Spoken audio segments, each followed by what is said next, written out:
안녕하십니까. 전격 시사입니다. 저는 KBS 기자 김혜송입니다. 어제 오후로 예정됐던 국민의힘 의원총회가 돌연 취소됐습니다.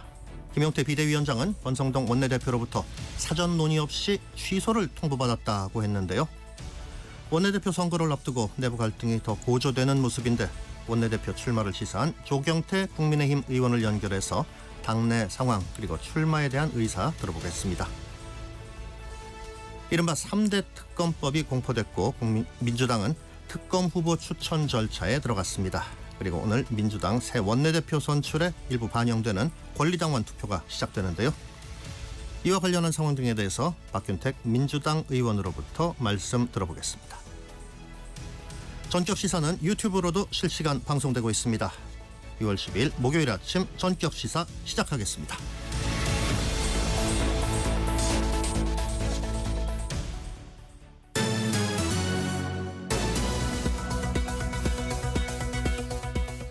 첫 순서입니다.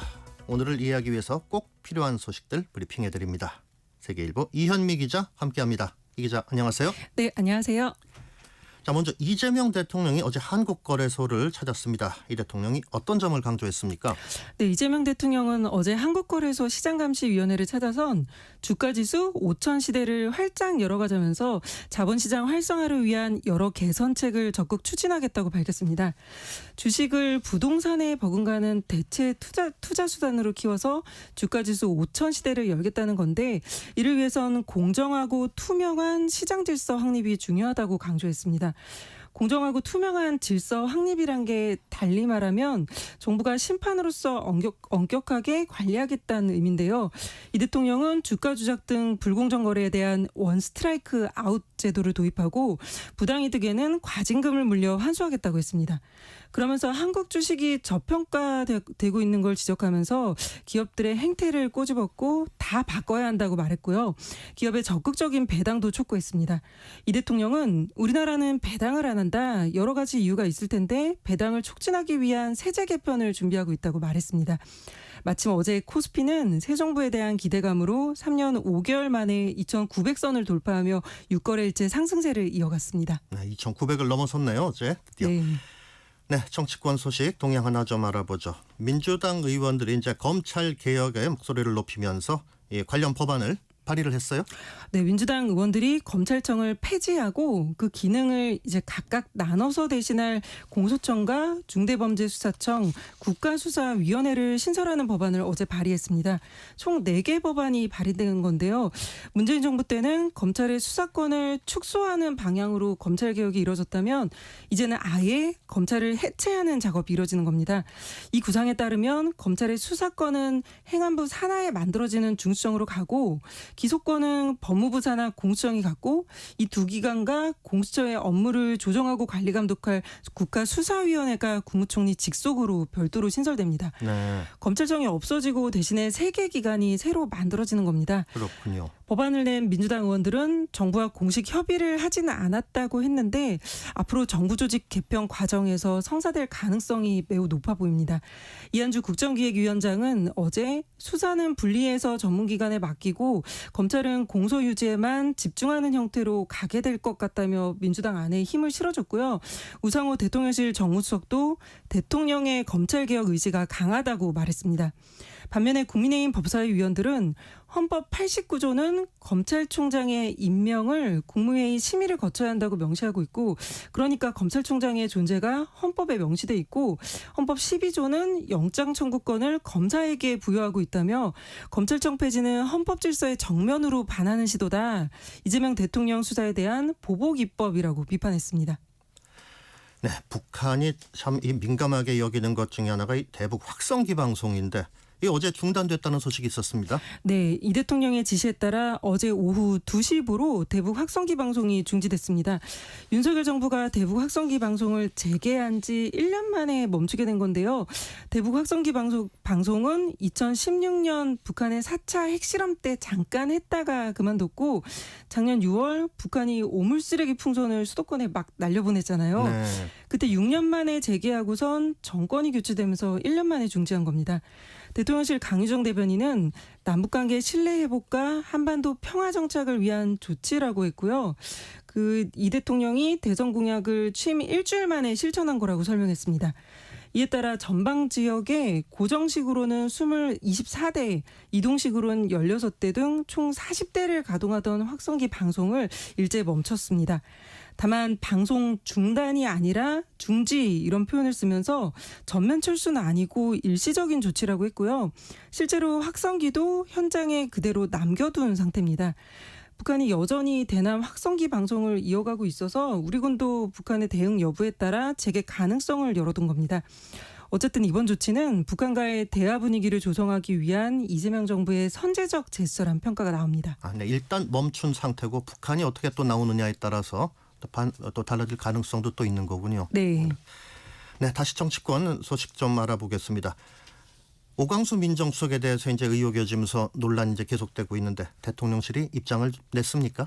네, 오광수 민정수석에 대한 의혹이 연이어 제기되면서 대통령실은 어제 일부 부적절한 처신이 있다고 보지만 본인이 그에 대한 안타까움을 잘 표하고 있다고 판단한다고 말하면서 거취에는 선을 그었습니다. 오 수석의 사퇴까지는 검토하고 있지 않은 분위기인데요. 지금까지 제기된 의혹은 크게 두 가지인데 하나는 오 수석의 배우자가 보유했던 부동산을 지인에게 명의만 넘겨주고 오 수석 본인이 차명으로 관리하면서 고위공직자 재산신고에서 이를 누락했다는 의혹이고 다른 하나는 이렇게 명의를 넘긴 부동산을 담보로 15억 원대 대출을 차명으로 받았다는 의혹입니다. 오 수석이 검찰 재직 기간 이렇게 명의를 넘겨줬던 지인이 오 수석의 검찰 퇴직 후에 이 부동산 소유권을 돌려주지 않아서 소송을 통해 다시 가져왔고요. 또 대출 문제도 상환이 제대로 이루어지지 않으면서 소송이 제기됐던 것으로 전해졌습니다. 오 수석은 부동산 차명 관리 의혹에는 부끄럽고 죄송하다고 했고 차명 대출 의혹엔 아직 입장을 내지 않았습니다. 국민의힘은 공직자 인사검증을 총괄하는 민정수석이 이런 도덕성으로 어떻게 다른 사람을 검증하냐 오히려 본인이 수사를 받아야 할 상황이라고 비판했고 경제정의 실천 시민연합 경실련도 부동산 실명제를 위반한 민정수석이 고위공직자 인사검증을 맡을 수 있느냐며 임명 철회를 요구했습니다. 예, 반발은 또 이어지는 모양이군요. 예. 네, 나라 밖 소식 좀 알아보겠습니다. 미국하고 중국이 고위 당국자 간의 무역 협상을 이제 계속했었는데 합의 사항이 좀 나왔습니까? 네, 미국과 중국이 영국 런던에서 진행한 2차 고위급 무역 협상에서 중국은 미국에 히토류를 선제적으로 공급하고 미국은 중국인 유학생 비자 제한을 해제해 주기로 합의했다고 도널드 트럼프 미국 대통령이 전했습니다. 트럼프 대통령은 자신의 SNS인 트루스 소셜에서 중국과의 협상이 완료됐다. 시진핑 주석과 내가 최종 승인하면 된다고 했습니다. 미중은 지난달 제네바에서 1차 무역 협상을 열고 90일간 관세율을 각각 115%포인트씩 내려주기로 했지만 이후에 서로 상대국이 통제를 계속하고 있다고 비난했는데요. 이견을 조율하기 위해 이번에 2차 무역 협상을 했습니다. 미국으로선 방위산업에 필수적인 중국의 히토류를 다시 공급받을 수 있게 됐고 중국도 미국의 반도체 수출 제한이 해제되는 걸 기대할 수 있게 됐는데 다만 트럼프 대통령은 중국인 유학생 비자를 해제해 주겠다고만 하고 반도체 문제에는 어떤 합의를 받는지 언급하지 않았습니다. 서로 수출 제한을 어느 정도까지 풀지도 구체적인 내용이 아직 공개되지 않았는데요. 아무래도 군사기술에 응용될 수 있는 미국 엔비디아의 고성능 AI 칩 수출 통제를 미국 정부가 풀거나 또 중국도 히토류 수출 제한을 100% 해제하긴 어렵지 않냐는 분석이 나옵니다. 이번 협상으로 또다시 위기를 봉합하긴 했으나 8월까지 한시적으로 관세를 인하하기로 한 만큼 근본적인 해법을 찾아야 하는 과제는 남아 있습니다. 얘기가 좀 더 계속이 돼야 되겠네요. 예. 네, 미국의 불법 이민자 단속 반대 시위 관련해서도 좀 알아보겠습니다. 이 LA에서 특히 상황이 좀 심각했던 것 같은데 다른 지역으로도 좀 번지고 있습니까? 네, 트럼프 정부의 강압적인 불법 이민자 단속에 분노한 미국 시민들이 거리로 지금 쏟아져 나오고 있는데 LA에서 시작된 시위가 다른 주로도 확산되고 있습니다. 트럼프 정부가 헌법을 무시하고 이민자들의 권리를 침해하고 있다고 비판하는 사람들이 LA뿐 아니라 수도 워싱턴 DC와 뉴욕, 보스턴 등 지금 미국 전역으로 확산되고 있고요. 시위대와 경찰의 충돌도 이어지고 있습니다. LA의 경우 주지사의 요청 없이 트럼프 대통령이 관례를 깨고 연방정부 명령으로 주 방위군을 투입했는데 네. 공화당 소속인 텍사스 주지사는 이곳에서도 시위가 발생하자 여기서도 주 방위군을 투입하겠다고 밝혔습니다. 네. 이번 사태의 최대 고비는 오는 14일 그러니까 이번 주 토요일이 될 거란 전망이 나옵니다. 트럼프 대통령은 미 육군 창립 기념일이자 자신의 생일인 그날 워싱턴에서 대규모 열병식 행사를 열겠다고 했고 네. 이에 맞서 노킹스 즉 트럼프는 왕이 아니다 이렇게 이름 붙인 시위대가 전국에서 벌어질 예정이라 큰 충돌이 우려되고 있습니다. 그렇군요. 트럼프 대통령은 우리는 미국의 도시가 외국의 적에 의해 침공당하고 정복되는 걸 허용하지 않을 거라면서 강경 대응 입장을 굽히지 않고 있습니다. 네, 오늘 뉴스 브리핑 여기서 마무리하도록 하겠습니다. 세계일보 이현미 기자 수고하셨습니다. 감사합니다. 네, 지금 시각 7시 31분 되고 있고요. 목요일 아침 날씨와 교통정보 전해드리고 이어가겠습니다.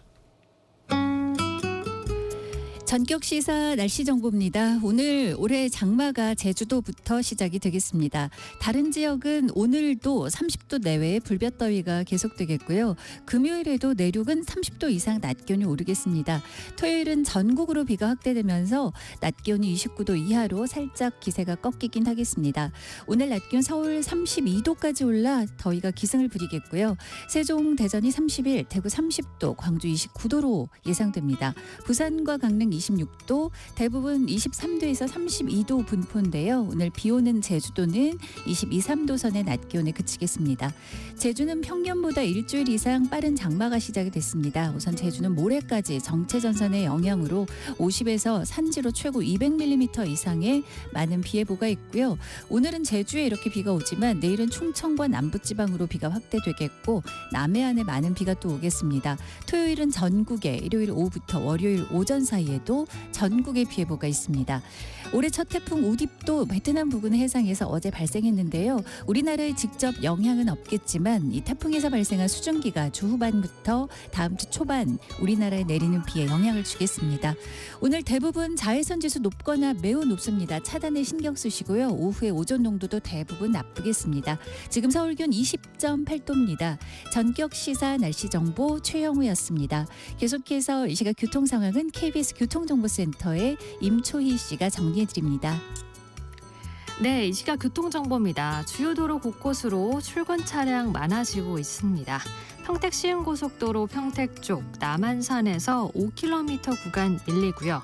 서해안고속도로 목포 쪽 매송휴게소에서 비봉, 그리고 8탄 분기점에서 화성휴게소 쪽으로 모두 제속도 못 냅니다. 경부고속도로 서울 방향 기흥에서 수원까지 밀리기 시작했고요. 더 가서는 달래내에서 반포까지 답답합니다. 반대 부산 방향은 신갈에서 수원, 그리고 남사 진위에서 모든 출근 교통량 늘었고요. 서울 시내 올림픽대로 잠실 쪽으로 행주대교에서 월드컵대교까지 정체가 심해졌는데 이 사이에만 2건의 사고입니다. 방화대교 부근 2차로, 또 월드컵대교 부근 하위차로에서 사고 났으니까 주의를 하시고요. 이후 여의하류에서 한강대교까지 정체입니다. KBS 교통정보센터에서 임초희였습니다.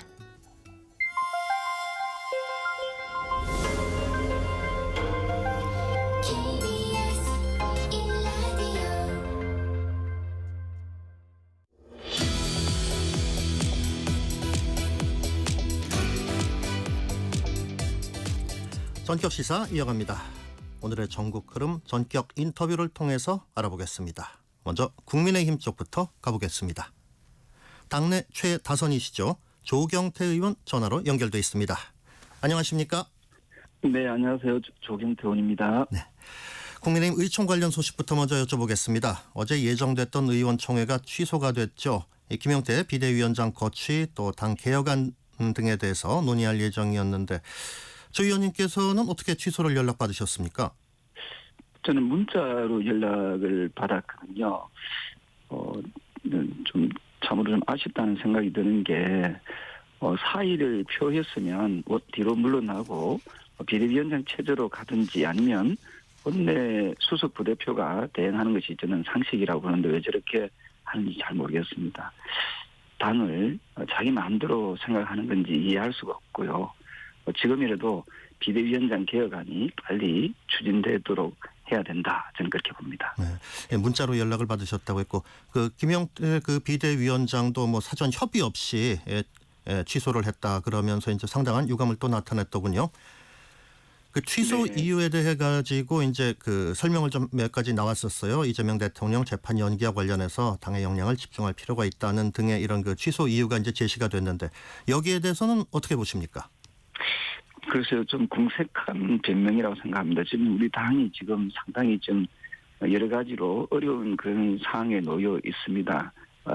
하지만 그 비대위원장의 그 혁신안 개혁안이 진행이 된다면 당의 이미지를 어느 정도 바꿀 수가 있다고 보고 있고요. 그리고 또한 의총에서 최소한의 그 토론이 이루어질 수 있는 그런 문화를 만들어내야 되는데 아마도 여러 가지를 생각을 하고 정책적으로 취소하지 않았나 저는 그렇게 보고 있습니다.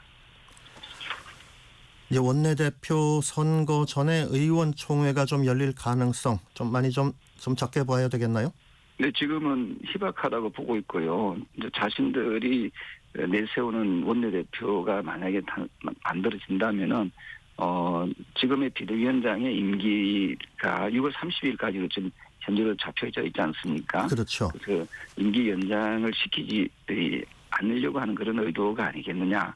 그러면은 결국 그 비대위원장의 그 개혁안, 혁신안이 무산될 확률도 높아졌다 하는 점에서 저는 이런 식으로 당을 운영해서는 안 된다 이렇게 봅니다.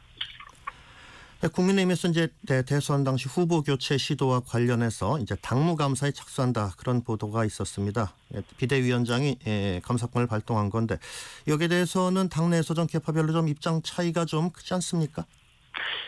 저는 그 반발을 일부 하고 있는데요. 예. 반발한다고 해결될 문제는 아니라고 보고 있고요. 네. 잘못된 그 가오에 대해서는 분명한 정리가 필요하다 봅니다.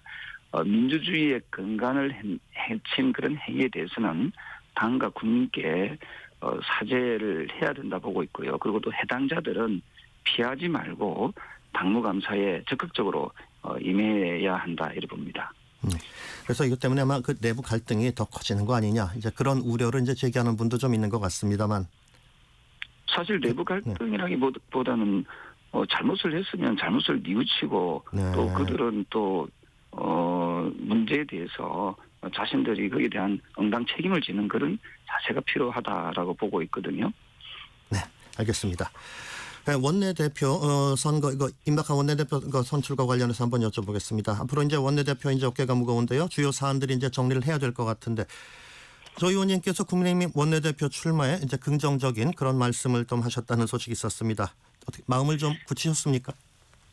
네, 지금 현재 당이 백척 간두에 서 있습니다. 그럼에도 불구하고 조기 대선의 그 원인 제공자들이 앞서 말씀드렸던 대로 당을 장악을 시도를 멈추지 않고 있고요.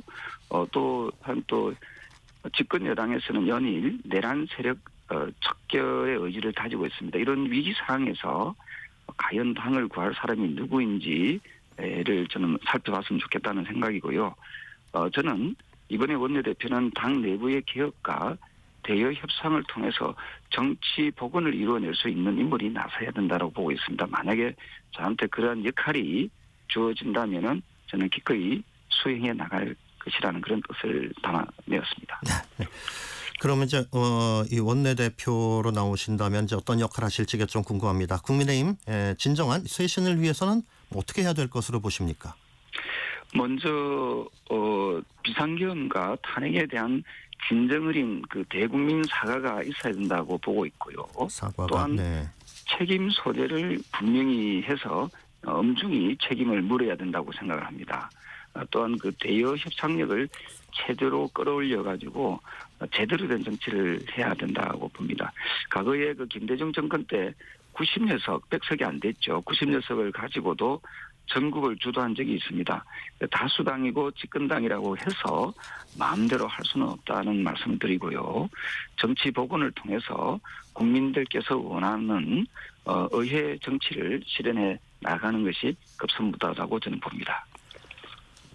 네, 조 의원님께서는 이제 당내 의원들에게 좀 각성을 촉구하는 그런 말씀도 많이 하셨는데 아무래도 의원분들이 직접 선출을 하는 거다 보니까 좀 그 조 의원님께 조금 유보적이거나 혹은 그렇지 않은 쪽에 서 있는 분들 이분들도 좀 당선을 위해서는 좀 포용해야 되지 않을까요? 네, 그 포용할 부분은 분명히 포용을 해야 되겠지만 또 잘못된 부분까지를 우리가 안고 간다는 것은 결국 국민의힘에 대한 신뢰 회복에 어떤 문제가 생긴다 이렇게 보고 있거든요. 앞서 말씀드렸던 대로 책임 소재는 분명히 하고 거기에 대한 책임은 엄중히 물어야만이 국민의힘이 국민들로부터 저는 신뢰를 얻을 수 있는 그런 정당으로 거듭날 수 있다. 저는 그렇게 봅니다. 네, 신뢰 회복이라는 원칙은 그건 지킨다는 말씀이신 것으로 이해하겠습니다. 네, 지금 정부에서 이제 공포한 그 특검법 관련해서 여쭤보도록 하겠습니다. 이제 이 정부에서 이제 3대 특검법이 이제 공포가 됐는데요. 지금 조 의원님께서 지금 그 전에 이제 3대 특검 법안에 대해서 이제 찬성표를 던지셨었죠. 이 특검 필요한 수순이라고 보시는 건가요? 사실은 내란 특검과 김건희 특검 그리고 해병 그 최상병 특검 같은 경우에는 이게 윤석열 전 대통령과 관련된 특검이지 않습니까? 네. 이 윤석열 전 대통령은 위헌과 불법을 어떤 비상계엄을 해서 파면된 대통령입니다. 이에 대해서 우리가 철저한 진상 규명을 하는 것은 너무 당연한 일이라고 생각하고요. 사실상 늦은 감은 있지만 이 특검 부분은 속도전이 필요하다고 보고 있거든요. 네. 처벌받을 사람은 처벌받고 그 토대 위에 저는 국민 대통합을 이루어낼 수 있다. 라는 점에서 우리가 야당이지만 이 부분에 대해서는 좀 더 적극적인 그리고 책임성 있는 그런 모습을 보여야 된다. 저는 그렇게 봅니다. 네, 야당 그 국민의힘 내에서도 또 좀 비판적인 이런 시각이 있는 게 이건 특검법이 정치 보복을 위한 것 아니냐 뭐 이런 얘기 또 여당이 특검을 통해서 수사를 추진한다는 게 맞지 않다 이런 얘기도 좀 나오고 있거든요. 어떻게 보십니까? 네. 사실은 이제 정치 보복이라는 그 말은 정치인들의 그 전유물로 활용된 말입니다. 어떤 정파나 본인에게 불리하면은 가장 쉽게 썼던 용어가 정치 보복이라고 하는 말이었거든요. 저는 여야가 동일한 그런 레파토리였다고 보고 있고요. 명백한 사실에 근거해서 조사하고 처벌하고자 하는 것이 무슨 정치 보복인지 저는 되묻고 싶거든요. 어쨌든 빨리 특검을 통해서 진실 여부를 밝혀내고 그 사실을 밝혀내는 것이 매우 중요하다고 보고 있습니다. 이제 국민의힘 내부에서 이제 특검과 관련해서 이제 경계를 하는 게 이 계엄 사태와 관련해서 국민의힘을 이렇게 위헌 정당으로 이렇게 해산 심판 청구를 하려는 거 아니냐 이런 우려가 좀 나오고 있는데 가능성 있다고 보십니까? 사실 정당 해산 문제는 그렇게 쉽지 않을 것이라고 보고 있습니다. 왜냐하면 저 같은 또 의원들도 있지 않습니까? 당내에. 네. 예, 저는 비상계엄을 반대했고 또 탄핵에도 찬성했던 의원입니다.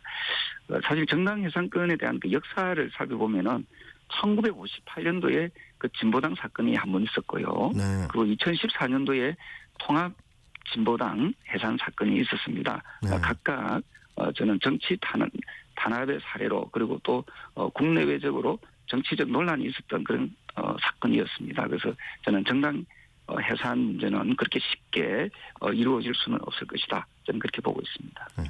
근데 이런 얘기가 나온 게 이제 홍준표 전 대구시장이 이제 정당 해산 이 부분을 또 좀 절차에 들어갈 것이다. 뭐 이런 언급을 좀 하셨었고 박홍근 민주당 의원 뭐 일찌감치 그 해산 요건 관련한 그 정당법 개정안을 발의해 놓았고 또 어제도 또 이와 결을 같이 하는 그 발언들이 또 좀 이어지고 있어서거든요. 그래서 이런 것들이 계속되고 있어가지고서 우려가 좀 더 커지는 것 같은데 어떻게 보십니까?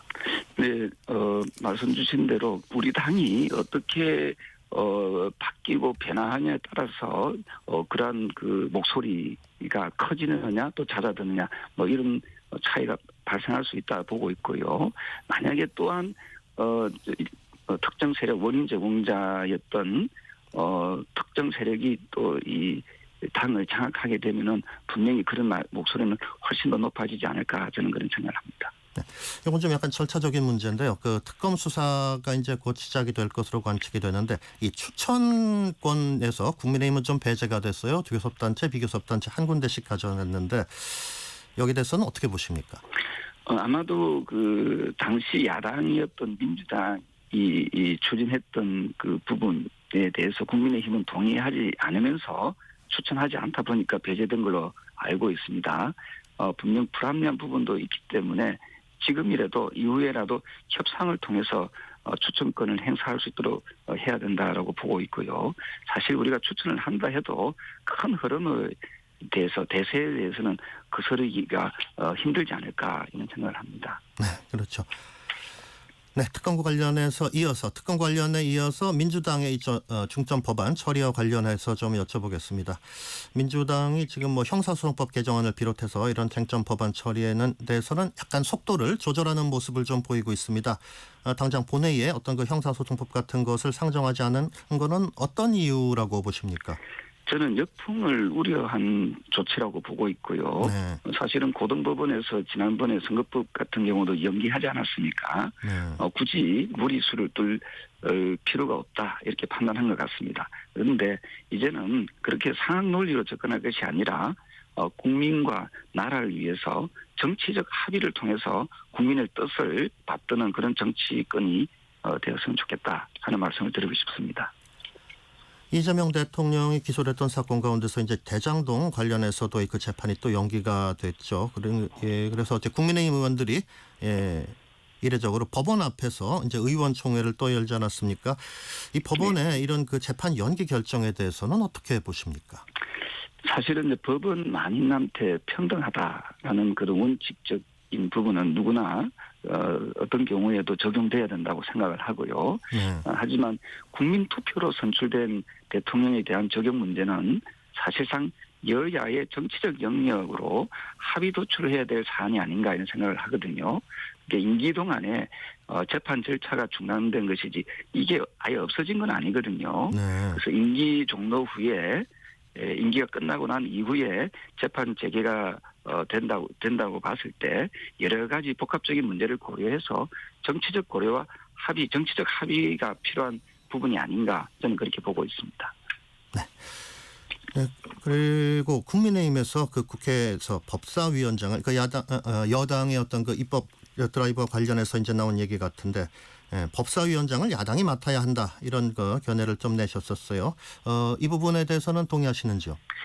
예, 저는 이 부분에 대해서는 우리가 민주주의는 그 서로 상권 분립이 되고 또 견제와 균형을 맞추는 것이 필요하다라고 보고 있거든요. 이 부분도 새 원내대표가 뽑히게 되면은 다시 한 번 더 논의할 수 있는 그런 사안이라고 보고 있고요. 그래서 법사위원장이 과연 지금의 여당이 계속 독식한 것이 맞는지에 대해서는 이것은 한번 좀 고려를 한번 해야 되지 않을까 이런 생각을 합니다. 이 부분 역시도 정치적 합의를 통해서 이루어낼 수 있는 그런 사안이라고 보고 있습니다. 네, 양당의 새 원내 지도부가 좀 만나서 이걸 좀 논의를 해야 되겠다 그런 말씀이신 거군요. 그래서 앞으로 그 새 원내 대표가 대여 협상력이 뛰어난 사람이 맡는 것이 바로 지금 말씀드렸던 이러한 부분을 해결해 나가고 해소할 수 있는 그런 영역에 있는 책임성이 있는 사람이 원내대표가 되는 것이 바람직하다. 저는 그렇게 봅니다. 네, 민주당에서 뭐 당론이라고 하지는 않았습니다만은 의원들이 이 검찰 개혁 그래서 이제 검찰청 폐지를 주 내용으로 하는 법안을 발의를 했습니다. 이런 법이 검찰 개혁을 이루어질 것으로 보시는지요?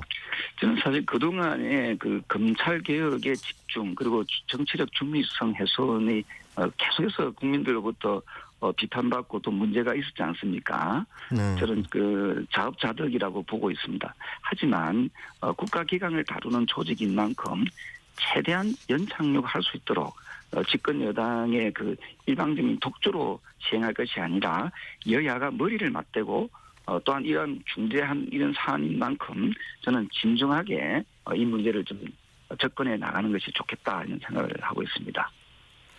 그리고 대통령실이 이제 엊그제 이런 발표가 있었어요. 주요 공직자를 인선하는 데 있어서 국민 추천제를 도입한다 이렇게 했었고 실제로 뭐 메일로 받고도 뭐 메일로도 받고 뭐 사이트를 또 열기도 하고 그랬었는데 이전 정부에서도 한번 시도한 적이 있었는데 뭐 큰 성과는 거두지 못했다 그런 평이 좀 있는 것 같은데 이 시점에서 이 국민 추천제를 내놓은 것은 어떤 배경이라고 보십니까? 저는 그 혹시나 보여주기식의 어떤 그런 모습은 바람직하지 않다라고 보고 있고요. 집권당이 저는 책임지는 모습을 보여야 된다 봅니다. 주요 공직자는 그 정부, 그러니까 지금 정부와 코드가 맞는 인사, 그리고 또 전문성이 있는 그런 인물이어야 된다 보고 있고요. 그런 의미에서 저는 소신껏 임명하고 그에 대한 무한 책임을 지게 하면 된다고 보고 있습니다. 괜히 그 문의만 좋게 한다고 하다 보면은 낭패를 보는 경우가 많이 있거든요. 네. 국정 운영 철학을 서로 공유할 수 있는 그런 인물을 임명하고 또 거기에 따라 무한 책임을 지는 모습이 저는 좋겠다. 저는 그런 생각을 합니다. 근데 임명된 그 인사 가운데 대통령실의 그 오광수 민정수석 그 부동산 문제 또 대출 관련해서 이제 차명 관리 가지고서 지금 이제 논란이 좀 일고 있는데 인사 검증하는 자리여서 논란이 더 큰 거 아닌가 싶습니다. 지금 이 대목에 대해 가지고선 반발도 좀 일고 있는데 어떻게 보십니까?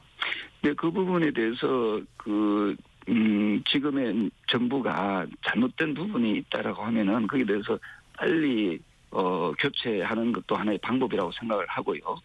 그 문제에 대해서는 지금 아까도 말씀드렸다시피 임명은 소신껏 하되 또 무한 책임을 지게 하는 것이 맞다라고 보고 있습니다. 그래서 저는 좋은 인물을 인사를 좀 더 투명하게 해서 좋은 인물을 잘 선출해 임명해내는 것이 또 그들의 몫이라고 저는 보고 있고요. 네네. 네, 이어서 그러면은 경제 관련해서 한번 좀 질문 드리도록 하겠습니다.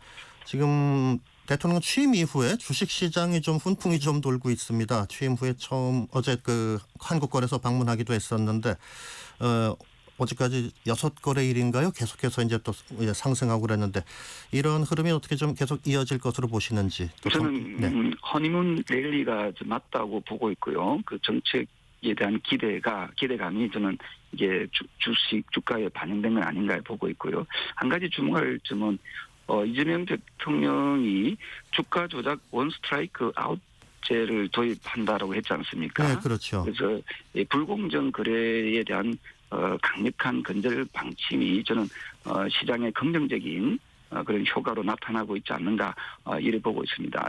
하지만 글로벌 금융의 그 불확실성이 그리고 또 기업의 실적이라든지 경기의 지표라든지 이 여러 가지 급변할 수 있는 그런 측면도 있기 때문에 시장 가열 여부에 대해서는 좀 더 이러한 부분을 좀 대비하는 그 신중한 또 대응도 필요하지 않을까 이렇게 보고 있습니다.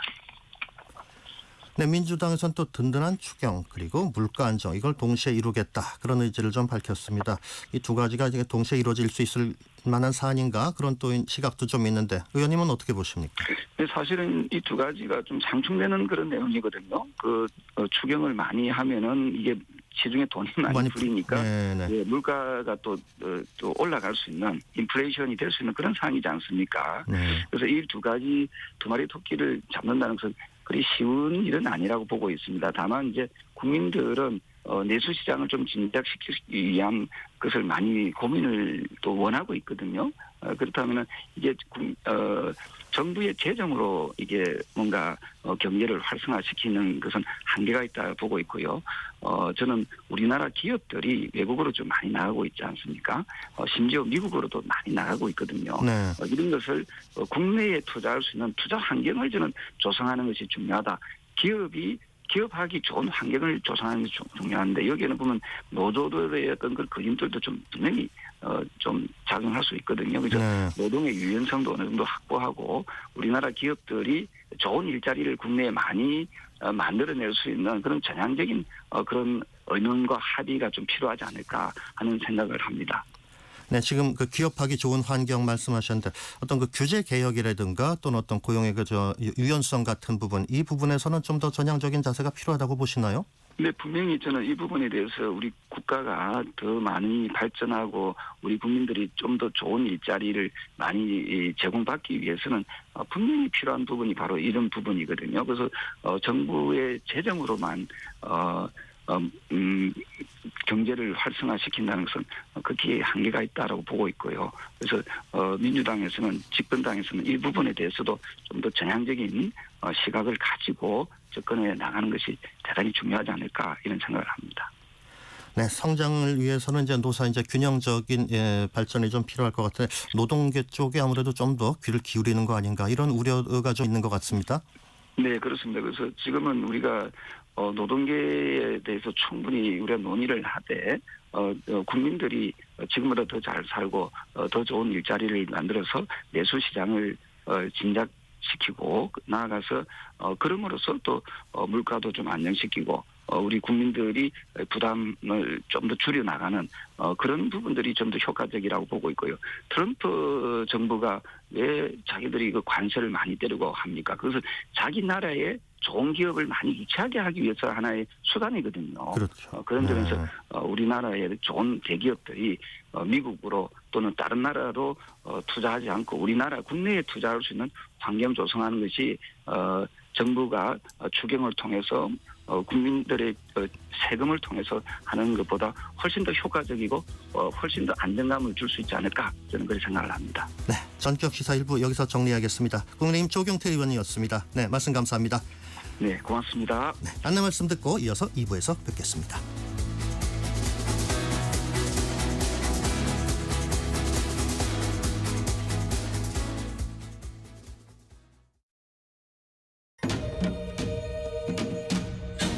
광복 80년 KBS 라디오 캠페인 밸류업 대한민국.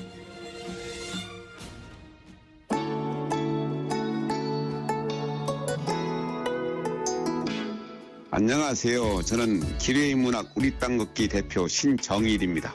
제가 한 81년부터 우리나라 땅을 걸었는데 어쩌다가 보니까 간첩죄로 안기부에 끌려가가지고 오진 고통을 받았었어요.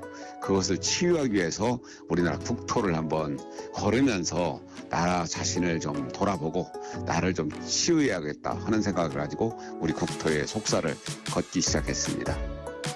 내가 이 땅을 걸은 것은 내 인생을 걸었다고 볼 수밖에 없죠. 저는 이제 책과 길에서 제 인생을 다 배웠습니다. 프랑스의 철학자 사르트르가 그런 얘기를 했거든요. 인간은 걸을 수 있을 때까지만 존재한다. 빅토르 유고도 그랬어요. 걸어서 여행하는 방법보다 더 매력적인 방법은 없다. 걷는 것이 결국은 내가 체험한다는 것이거든요. 걸으면서 느끼는 것은 어떠한 그 여행보다도 가장 매력적이고 각인되는 여행이 바로 걷기입니다. 어떠한 것보다도 아름답고 복된 것이 바로 걷기입니다. 걸으면서 내가 나를 만나고 세상을 만나고 사물을 만나는 거예요. 그래서 많은 사람들이 걷는다면은 이 세상이 훨씬 더 행복해지지 않을까 그런 생각을 합니다.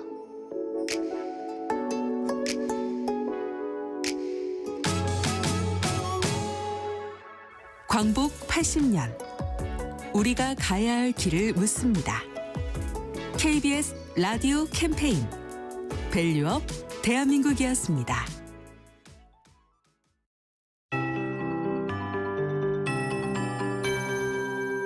KBS 58분 날씨.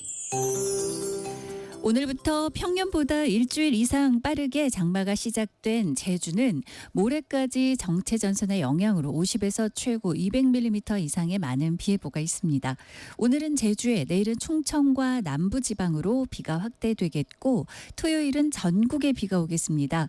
한편 어제 발생한 올해 첫 태풍 우딥은 우리나라에 직접 영향은 없겠는데요. 다만 이 태풍에서 발생한 수증기가 일요일 오후부터 다음 주 월요일 오전까지 전국에 내리는 비에 영향을 주겠습니다.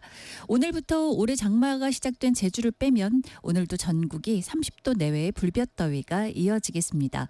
오늘 낮 기온 서울 32도로 전국에서 가장 높겠습니다. 세종, 대전이 31, 대구 30, 광주 29, 부산, 강릉 26도 등 전국이 23도에서 32도 분포가 예상되고요. 오늘 비 예보 있는 제주도의 낮 기온은 대부분 22, 3도 선에 그치겠습니다. 내일 금요일에도 내륙 중심으로 30도 이상의 낮 기온이 예상되고 토요일은 전국에 비가 오면서 낮 기온이 29도 이하로 떨어지긴 하겠습니다. 전국 대부분 자외선 지수 오늘도 높거나 매우 높겠고요. 오후에는 오존 농도도 대부분 나빠지겠습니다. 특히 경기 북부는 매우 나쁨 상태가 예상되고요. 대기질은 전 권역이 깨끗하겠습니다. 현재 서울 기온 22도입니다. 최영우였습니다.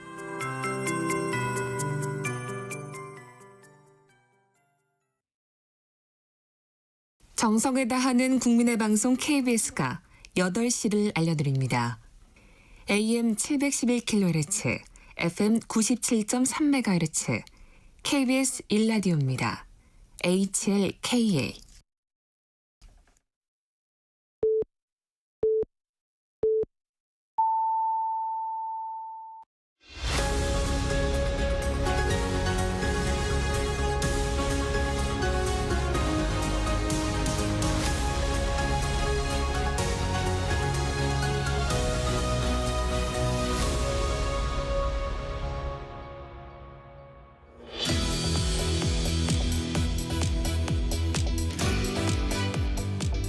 전격 시사 2부입니다.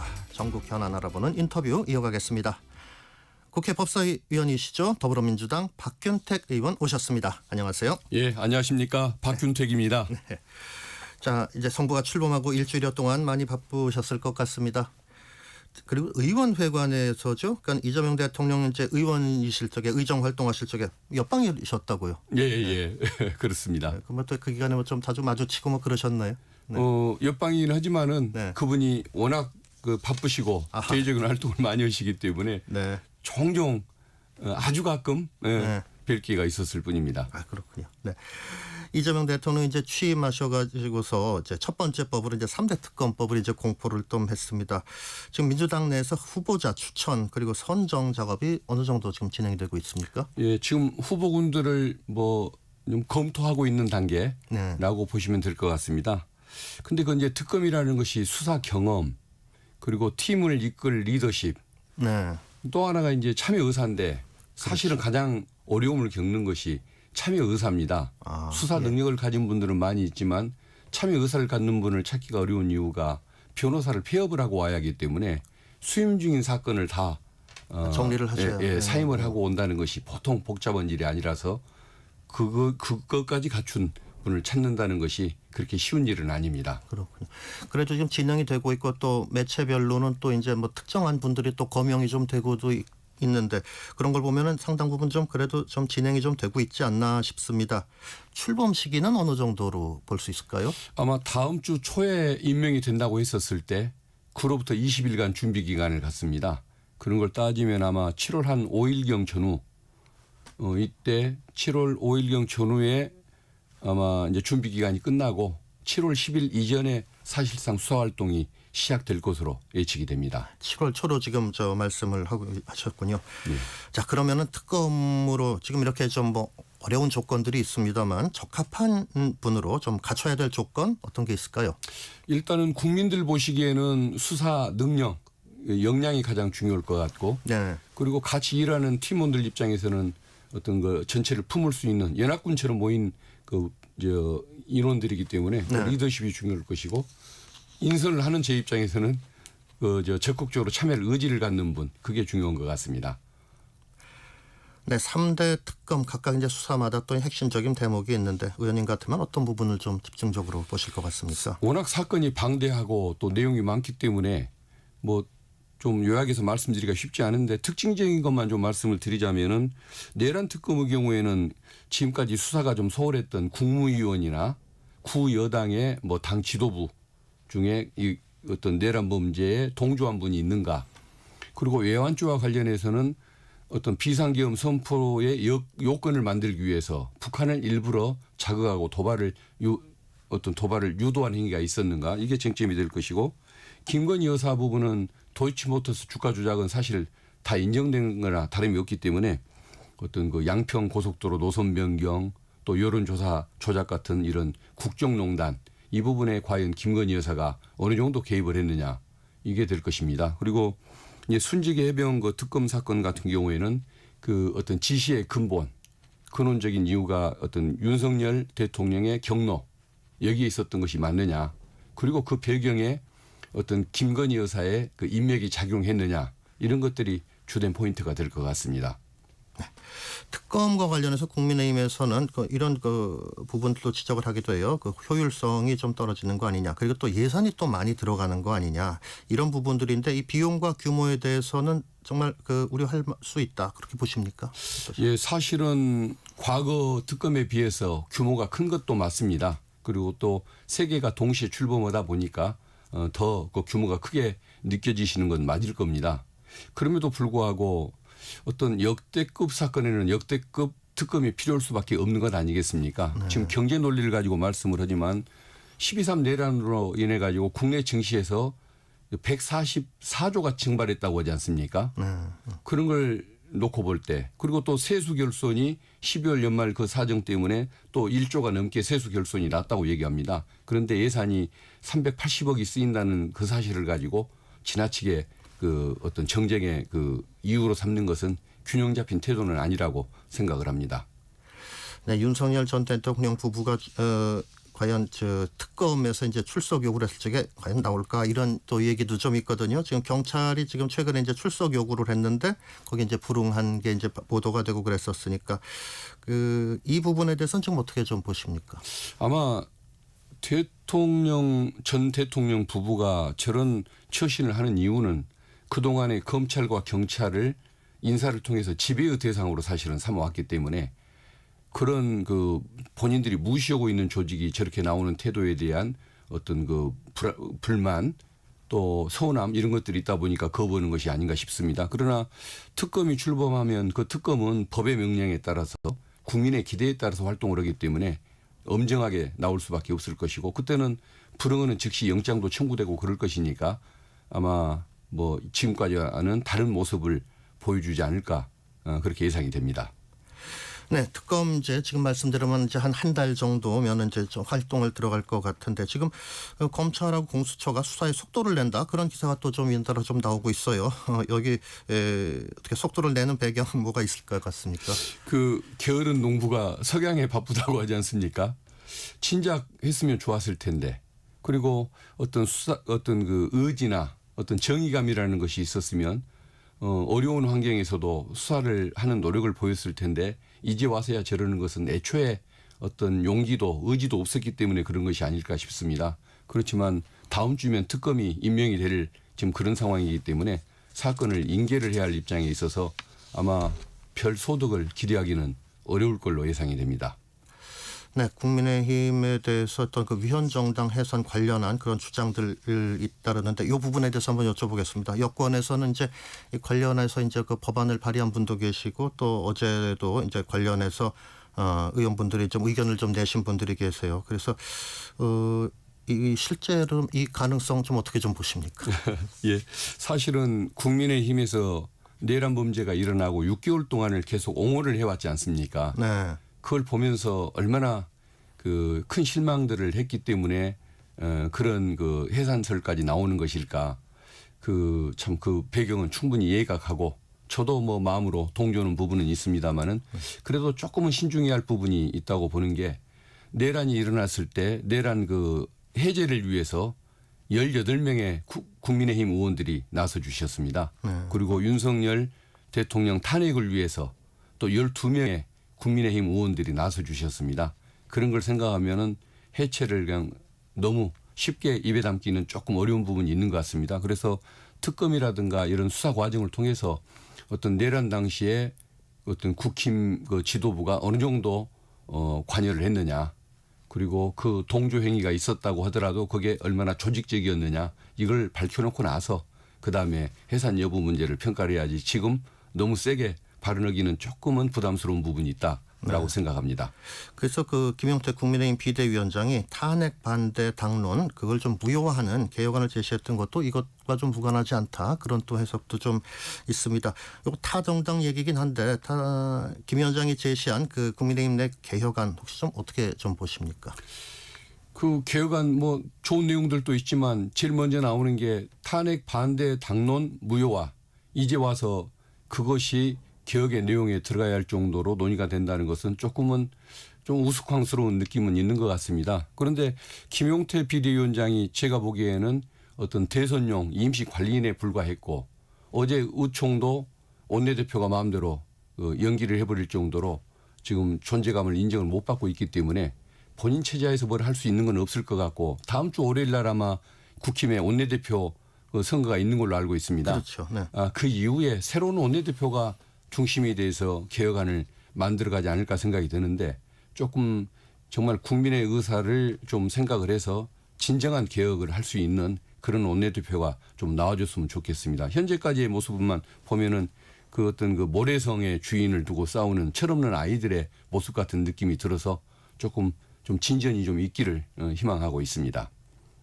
국민의힘이 어제 그 서울 고등법원 앞에서 의원총회를 열었어요. 그러니까 이재명 대통령 재판을 법원이 연기한 데 대해 가지고서 이제 비판을 하면서 이제 속개를 해야 된다 이렇게 했는데 국민의힘 이런 주장에 대해서는 좀 어떻게 보고 계십니까?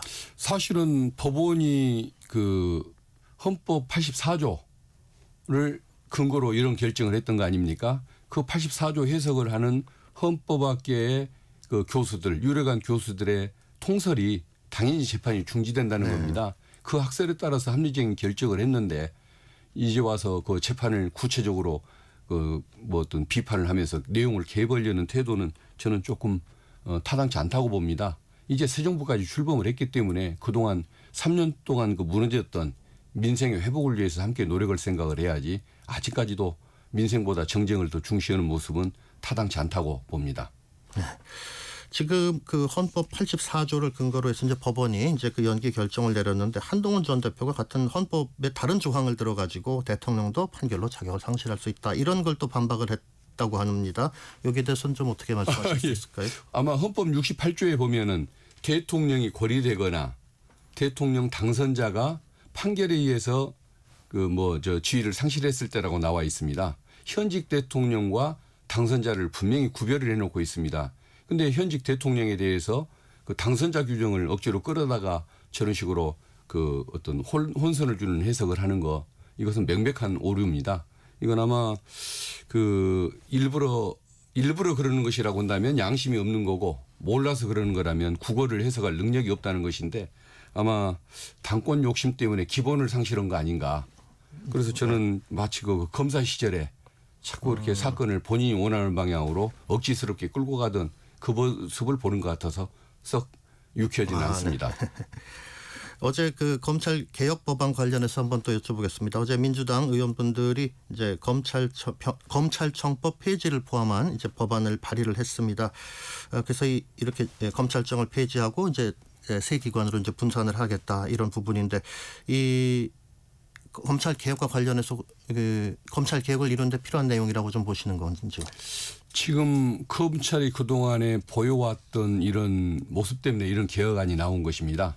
그런데 그 개혁안 내용이 검사들이 보기에는 매우 충격적일 것입니다. 그렇지만은 민주당에서는 이 법안을 작년 가을부터 이미 준비를 해놨고 그리고 민생 이슈를 삼킬까 봐 또 불필요한 논쟁만 일으키고 또 거부권 행사당해서 개혁을 할 수가 없는 상황에서 이 문제를 제기하는 것이 국민들에게 피해가 되는 것일까 봐 지금까지 법안 제출을 미루었던 것인데 이제 작년에 준비됐던 법안이 이제야 발의가 된 것입니다. 그래서 지금 현재 민주당 의원들 그리고 민주진영의 어떤 국민들 사이에서는 공감대를 이루고 있는 법안이기 때문에 아마 머지않은 시점에 통과가 될 걸로 예상을 하고 있습니다. 네, 발의 시점은 지금이 좀 맞다 이렇게 보시는 건가요? 예, 그렇습니다. 네.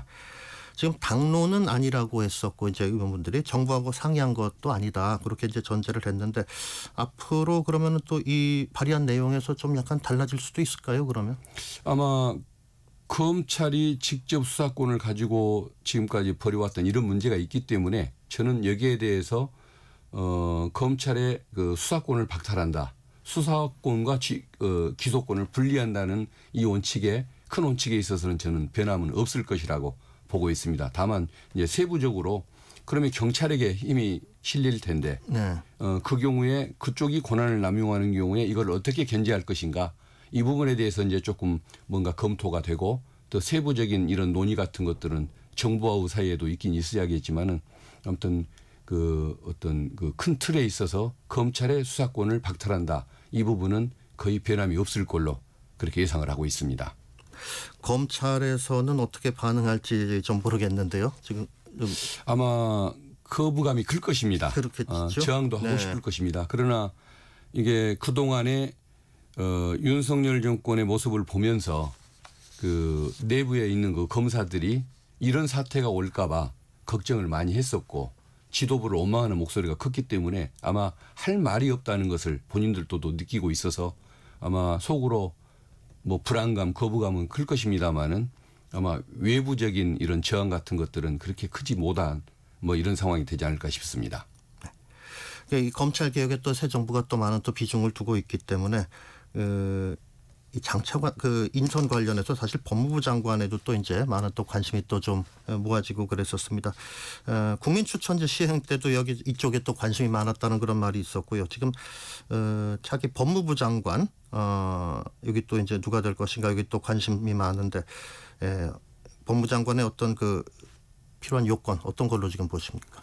일단은 그 검찰 개혁에 협조할 당연히 그 어떤 그런 방향성은 분명히 갖춰야 할 것이고 그리고 어떤 그 법에 대한 그 인식 어떤 법률적 철학이 분명해서 그 공정한 법 집행을 하겠다는 의지 이건 역시도 같이 갖춘 그런 인물이면 좋겠다는 생각을 갖습니다. 그래서 지금 민정수석에 이제 검찰 출신을 임명을 했으니까 법무부 장관에서는 좀 다른 분이 아닐까 뭐 이런 관측도 좀 나오는데요. 비검찰을 네. 말씀하시는 거죠. 그렇죠. 아마 네. 그럴 가능성이 충분히 있다고 봅니다. 네, 그리고 대통령이 지금 말씀드린 오광수 민정수석의 임명 이후에 이제 그 뭐 부동산이나 또 이제 대출 관련해 가지고서 이제 의혹이 좀 계속 제기가 되고 있고 이 부분에서 좀 비판적인 시각도 좀 나오고 있는데 의원님께서는 지금 어떻게 보십니까? 좀 안타깝습니다. 어쨌든 그럼에도 불구하고 본인이 그 잘못을 시인을 했고 또 국민 앞에 사죄를 했지 않습니까? 그런 부분이 있고 그다음에 특히 지금 임기를 이제 막 시작한 상태에서 조금 뭐 국민이 이제 좀 기대하는 그 역량을 보여줘야 할 시점이기 때문에 조금 국민들께서 이 부분은 좀 약간 관대한 마음으로 좀 지켜봐 주시면 좋겠다는 개인적인 소망을 가지고 있습니다. 네, 민주당이 이제 중점 법안들 상당히 좀 속도를 내오다가 요즘 들어서 조금 조절을 하시는 것 같은 그런 모습을 좀 보입니다. 원래 오늘도 그 형사소송법 개정안 그거 이제 처리가 될 것이다 그런 예정이었었는데 오늘 오늘 처리하지는 않는 걸로 또 이렇게 보도가 됐더라고요. 이렇게 좀 약간 좀 그 완급을 조절하시는 배경 어떤 겁니까? 예, 뭐 처음에 표면적인 이유는 그 원내대표 선거일과 겹친다 뭐 이런 것들이 그 이후로 아마 제시가 됐던 걸로 알고 있는데 제가 생각하기에는 어떤 그 협치라는 부분도 생각을 하는 것 같고 그리고 쟁점 법안을 민생 어떤 사안보다 먼저 그 처리했을 때 오는 부작용도 있기 때문에 어떤 그 민생에 도움이 되는 내용들이 있지 않습니까? 네. 이런 부분에 대한 개혁 또는 입법 또 예산 이런 걸 먼저 하고 그리고 나서 쟁점 법안을 그 뒤에 처리하고자 하는 그런 뭐 당 지도부의 의도가 실린 걸로 저는 짐작하고 있습니다. 네. 그 박성준 원내수석 부대표가 이 형사소송법 개정안 이런 부분에 대해서는 이제 곧 들어서 차기 원내 지도부가 다시 추진할 수 있다. 뭐 그런 부분이 그 가능성을 좀 언급을 했는데 그러니까는 지금 잠깐 미룬 것이라고 봐야 되겠습니까? 예, 저는 그 부분이 포기될 수는 없고 미루는 것이라고 개인적인 생각을 가지고 있습니다. 네. 그 이제 법원에서 나름 헌법 학설에 합치하는 바른 결정을 했다고는 믿지만은 개혁이라는 것은 사람을 믿고 거기에 의존하는 개혁을 해서는 안 된 거 아닙니까? 사람이 누구든 상황이 어떤 상황이든 안정적인 국민이 딱 기대할 수 있는 바른 결론이 나올 수 있는 시스템을 마련해 놓는 것 이게 참된 개혁이기 때문에 판사의 선의에 상관없이 저는 이 법 제도는 당연히 개선이 돼 있어야 한다고 생각을 하고 있습니다. 네. 그리고 지금 법사위 관련해서 좀 여쭤보자면 국민의힘에서 그 법사위원장 이거를 다시 돌려달라. 그러니까 자신들이 이제 그 법사위원장을 맡아야 된다. 이렇게 지금 그 목소리를 냈었는데 이 대목에 대해서는 어떻게 보십니까? 지금 법사위원장을 맡겠다는 것이 검찰개혁 또는 뭐 사법개혁, 민생개혁 여러 가지 어떤 법 제도적인 개혁을 법사위원장의 지위를 이용해서 맡겠다는 거 아닙니까? 작년 네. 총선에서 국민들께서 민주당을 선택을 했습니다. 이번 또 대선에서는 민주당의 이재명 대통령을 선택을 했습니다. 네. 그런데 그걸 두 번에 걸쳐서 심판을 받았던 국민의힘 소수 의원님들이 법사위원장 자리를 차지해서 국회에서 개혁 입법을 아무것도 못하게 막겠다는 그런 의도로밖에 안 읽혀집니다. 그건 어디까지나 뭐 정치적 알박기에 불과한 것 같아서 국민 뜻에 반하는 그런 그 협상을 해주는 것은 옳지 않다고 저는 생각합니다. 그러니까 원내 일당이 지금 법사위원장을 계속 유지를 해야 된다. 예, 그렇게 그렇습니다. 보시는, 예. 네네. 그리고 지금 이거 약간 국내 요게 좀 문제는 아니고요. 대북 정책 관련해서도 한번 좀 여쭤봤으면 하는 게 지금 북한이 좀 약간 꺼려하는 게 대북 심리전 방송인데 이게 어제 또 좀 중단이 됐어요. 대통령께서 이걸 따로 또 지시를 하셔가지고서 아마 지금 요게 중지가 된 것 같은데 그 전에 이제 또 북한으로 또 이제 이게 선 보내는 거 이 부분에 대해서도 좀 자제를 좀 예. 촉구를 했고 그래서 북한에 대해 가지고서 좀 약간 이런 좀 다른 모습을 좀 보여주는 것이 어떤 협상의 여지를 위한 그런 것인가 이렇게 좀 해석 좀 나오는데요. 나중에 대북 관계를 이렇게 개선해 나가기 위한 그런 사전적 조치일 수도 있다고 봅니다만은 그것과 상관없이도 저는 당연히 중단해야 한다고 봅니다. 북한을 싸워서 이기겠다. 목표 좋습니다만은 그것 때문에 늘 갈등만 유발하고 국민들을 불안하게 만들지 않습니까? 싸우지 않고 이기는 방안을 생각하는 사람이 참된 승리자인 것이고 또 평화를 추구하는 사람의 모습인 것이지 그걸 일부러 힘을 자랑하면서 자꾸 이렇게 싸움을 유발하는 것은 성숙된 모습은 아닌 거죠. 철없는 아이들이 해야 할 짓인 것이지 지금의 모습이 저는 의미를 생각할 필요도 없이 당연한 것이다.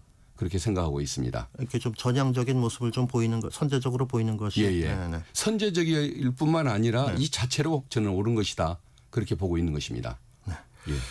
그리고 지금 공약 관련해서 민주당에서 국민의힘에다가 이제 공통 공약을 추진 협의체를 하자 이렇게 좀 제안을 했었어요. 그러니까 공약들 중에서 이제 큰 이견이 없거나 적은 부분에 대해 가지고서는 같이 한번 맞춰보자 그런 얘기인데 구체적으로 어떤 협의할 공약들 좀 짚어볼 수 있을까요? 예, 민주당 정책위에서 검토 중인 대상들 살펴보니까 약 200건에 이른다고 합니다.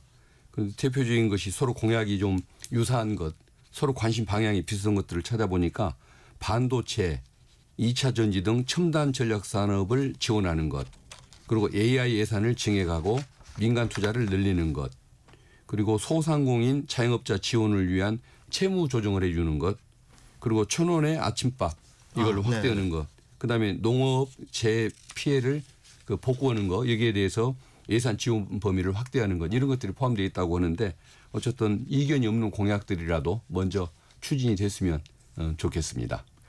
네. 그러면 지금 이 민생 관련해서 또 이제 많이 요거는 사실 소속 상임위하고 또 관련 없이 민주당 전체적으로 이제 민생과 또 경제에 대해 가지고서 많이 또 좀 집중을 하고 있는 것 같습니다.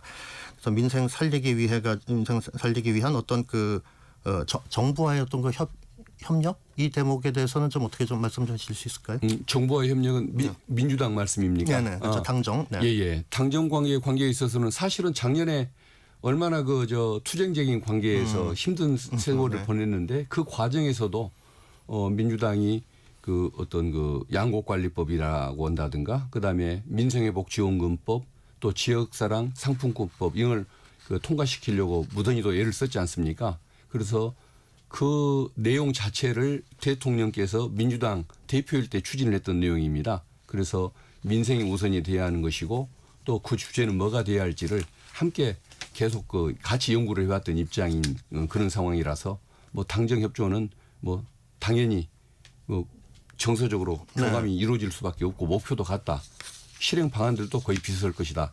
이렇게 생각하고 있습니다. 네. 아까 말씀 나눴던 검찰 개혁 법안 그거 잠깐 좀 돌아가서 그거 조금만 더 짚어보게 되면은 일단 검찰청을 폐지하고 다른 기관을 이렇게 새로 이제 신설을 하는 것으로 돼 있죠. 그리고 업무 부분에 대해 가지고선 조정기관을 좀 두는 것으로 돼 있는데 이런 부분에 대해 가지고서 좀 어떤 선례라든가 다른 안팎의 그런 부분들이 좀 검토가 좀 됐습니까? 그 부분은 일단은 그러니까 검찰의 수사권은 중대범죄수사청에 보내고 그걸 행안부에 소속을 시킨다. 행안부에 두는 그리고 거죠. 법무부 산하에는 공소청을 둔다. 네. 기소 여부만 결정하고 영장 청구권만 둔다. 좀 이런 내용이고 그러면 중대범죄수사청 그리고 경찰 국가수사본부, 경찰 국수본하고 그리고 또 공수처 이 세 수사기관이 이르는 과정에서 서로 영역이 겹치거나 갈등이 생길 수 있기 때문에 그것을 총리실에 수사 조정위원회 네. 여기에서 조정을 하겠다는 것입니다. 그래서 서로 갈등을 없게 하겠다는 것인데 이런 부분은 지금 외국의 사례들을 저는 아직 연구는 못했지만은 검찰이 그동안 지휘를 하면서 조정해오던 부분을 검찰의 기능이 떨어졌었을 때 이제 어떻게 그 역할을 대체할 것인가라고 생각해서 만든 것이 총리실 산하의 수사위원회 그 기구에 해당하는 것입니다. 그래서 이제 검찰청이 이제 폐지가 되면 그럼 지금 남아있는 검사들은 그 기소 업무에만 그러면은 집중을 그렇습니다. 하게 되는 것인가요? 예. 기소청 검사로서 기소 여부 그리고 공소 유지 또 뭐 영장 청구 심사 같은 업무를 인권보호 업무 중심으로 하게 될 것이고 만약에 나는 그래도 수사를 하고 싶다라고 한다면은 그 중수청 중대범죄수사청의 그 수사관이 되어야 할 것입니다. 네. 또 간부들은 뭐 수사과장 뭐 국장이 될 수도 있는 것이겠지만 거기에 지망을 해서 본인들이 수사관 역할을 해야 하는 것이고 검사라는 호칭은 사용할 수가 없게 됩니다. 아 그러니까 그러면 이제 인력도 그러면 또 좀 그 기관별로 또 이제 다시 좀 배치 너는 조정. 예, 그래서 조직도 기능도 인적인 구성도 쪼개지게 되는 결과를 가져올 것입니다. 그러면 법률 지금 발의가 돼가지고서 이제 검토 과정에서 이 안에 대해서 그러면은 이런 부분들에 대해서도 좀 약간 그 가감이나 수정이 좀 있을 수도 있을까요? 아마 검토하다가 뭔가 뭐 세부적인 문제점이 있으면 조정은 될 것입니다만은 수사와 기소를 분리한다는 그 원칙 이것은 아마 변함이 없을 것이고 대통령께서도 민주당 대표일 때 그 부분에 대한 공감을 이미 표시를 하셨기 때문에 뭐 큰 틀의 변화는 없을 것입니다. 네. 그리고 아까 그 말씀드렸던 것 중에서도 한 가지 조금 더 이제 보충해서 좀 여쭤보자면은 그 이제 국민의힘에서 이제 우려가 좀 목소리가 나오고 있는 것이 그 위헌정당 심판 그 청구와 관련해서 실제로 이게 들어갈 수도 있는 가능성을 배제할 수 없는 거 아니냐. 그 부분에서 이제 특검 수사와 관련해 가지고서 좀 이제 특검의 어떤 그게 어떤 계기를 삼아 가지고서 그 위헌정당 심판 청구까지 넘어가는 것 아닐까 해서 특검에 대해서 약간 그 우려 섞인 시선을 좀 보내고 있거든요. 예. 저는 그 특검이 독립적인 지위에서 일을 할 것이기 때문에 대통령의 의지와 상관없이 일을 할 것입니다. 그래서 정치보복 논쟁도 없을 텐데 저는 그 특검 일에 저 역시 개입하는 것은 있을 수가 없기 때문에 발언은 조심스럽습니다만은 일단은 그 당 원내 지도부 중에 그 추경 원내대표가 그때 어떤 비상계엄 해제를 못하게 의원들을 일부러 당사로 빼돌렸다는 의혹이 있지 않습니까? 네.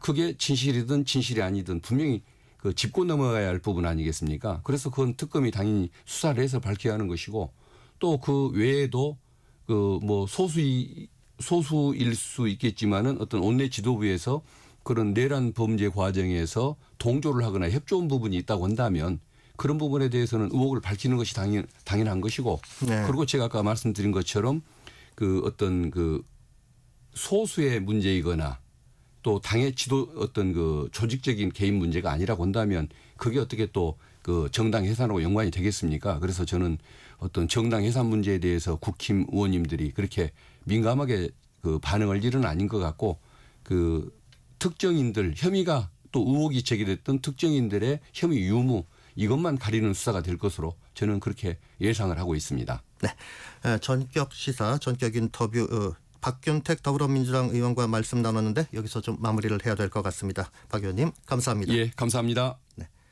전격 시사 2부 여기까지 하겠습니다. 여기서 마무리하고요. 3부에서 부동산 시장 그리고 이번 주 주요 문화 이슈에 대해서 알아보겠습니다. 잠시 후 돌아오겠습니다.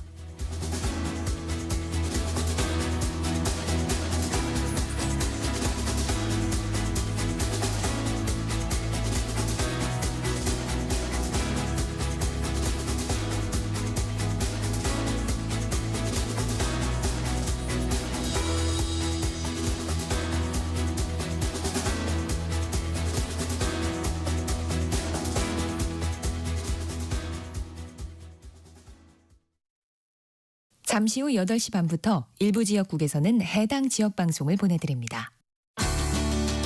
워렌 버핏은 가치 투자, 필립 피셔는 성장주 투자, 피터 린치는 장기 투자.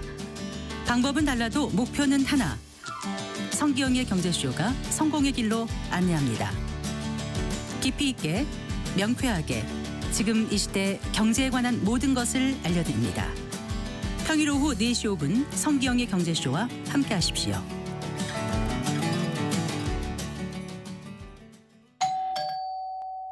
퀴즈 왔습니다. 퇴근길 지친 당신에게 힘이 되는 뉴스를 전해드립니다. 매일 저녁 5시 5분 당신과 함께 읽는 세상 이야기 KBS 1라디오 뉴스레터 K. 지금 시각은 8시 30분입니다. KBS.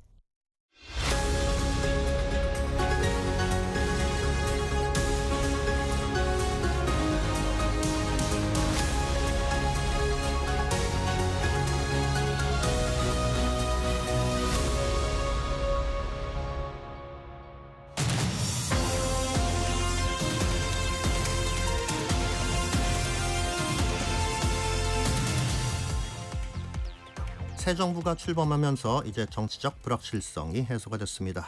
지금 부동산 시장은 어떻게 움직이고 있는지 앞으로 또 어디로 가게 될지 알아보겠습니다. 매주 목요일 성큼성큼 경제에 다가가는 진격의 경제, 김인만 부동산 경제연구소장과 함께합니다. 어서 오세요. 안녕하세요. 네, 새 정부 출범하고 이제 일주일 조금 더 지났는데 대체적인 시장 반응은 어떻습니까?